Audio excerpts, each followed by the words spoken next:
Venezuela को लेकर America के फैसले पर एक बार फिर से राष्ट्रपति डोनाल्ड ट्रंप सवालों के घेरे में। हालात ये बन चुके हैं कि इस फैसले का विरोध सिर्फ दुनिया के दूसरे देशों में ही नहीं बल्कि खुद अमेरिका के भीतर हो रहा है। अमेरिकी संसद से लेकर मीडिया, राजनीतिक गलियारे, हर जगह सिर्फ वेनेजुएला की चर्चा है।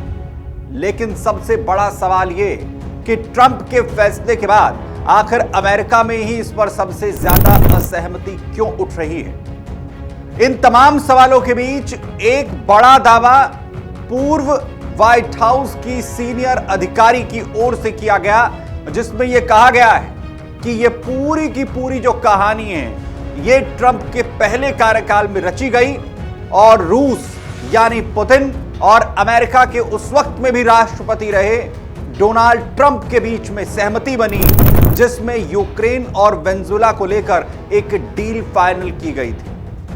दरअसल यह दावा किया गया है व्हाइट हाउस की पूर्व एडवाइजर फियोना हिल की तरफ से, जिसमें फियोना हिल ने बड़ा दावा किया। उन्होंने कहा कि वेनेजुएला को लेकर अमेरिका और रूस के बीच पहले ही डील हो चुकी थी और अब उस डील का एग्जीक्यूशन हुआ है, यानी अब अमेरिका ने वेनेजुएला पर कार्रवाई की है।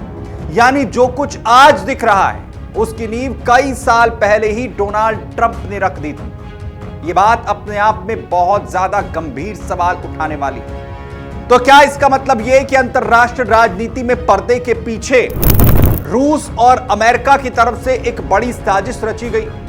दरअसल फियोना हिल का कहना है कि ट्रंप के पहले कार्यकाल के दौरान रूसी राष्ट्रपति व्लादिमीर पुतिन ने अमेरिका को ऑफर दिया था।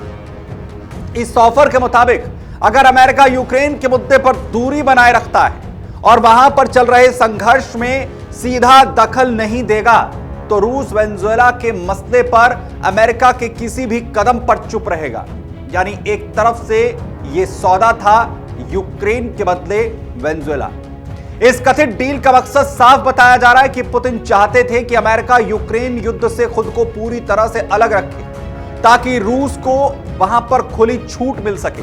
बदले में रूस यह मानने को तैयार था कि अमेरिका लैटिन अमेरिका में, खास तौर से वेनेजुएला में जो चाहे वो कर सकता है।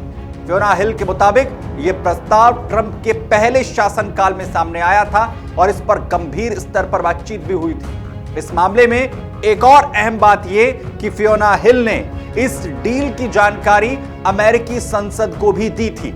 यानी यह सिर्फ किसी बंद कमरे की अफवाह नहीं थी बल्कि इसे आधिकारिक तौर पर भी उठाया गया था। लेकिन इसके बावजूद इस पर खुलकर कोई कार्रवाई या सार्वजनिक बहस नहीं हुई। अब जब वेनेजुएला पर अमेरिका का एक्शन हो चुका है तो वहीं अब इस डील की चर्चा फियोना हिल ने छेड़ दी है।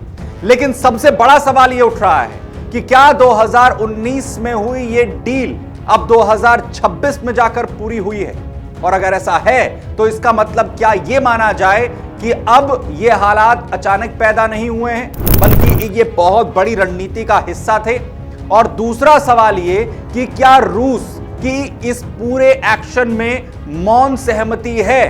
क्योंकि अगर रूस चाहता तो वो अंतरराष्ट्रीय मंचों पर भी इसका विरोध कर सकता था। और तीसरा सबसे अहम सवाल यूक्रेन को लेकर है कि क्या इस डील के बाद, यानी कि ट्रंप ने जो वेनेजुएला पर एक्शन लिया है, उसके बाद अब यूक्रेन में एक बहुत बड़ा एक्शन पुतिन लेने वाले हैं? क्या जो वेनेजुएला के राष्ट्रपति के साथ हुआ अब व्लादिमीर ज़ेलेंस्की के साथ होने वाला है? और क्या अमेरिका अब यूक्रेन से पूरी तरीके से दूरी बना लेगा? और अगर हां तो क्या इसका सीधा फायदा रूस को यूक्रेन में मिलने वाला है? यही सबसे बड़ा सवाल एक यह भी है कि क्या वेनेजुएला के बाद अब यूक्रेन के राष्ट्रपति व्लादिमीर ज़ेलेंस्की के खिलाफ किसी भी बड़े एक्शन की तैयारी रूस की तरफ से हो चुकी है? हालांकि अमेरिका से आया यह बयान कई गंभीर सवाल उठा रहा है और दावा यह किया जा रहा है कि अब रूस भी एक बहुत बड़े एक्शन की तैयारी कर चुका है।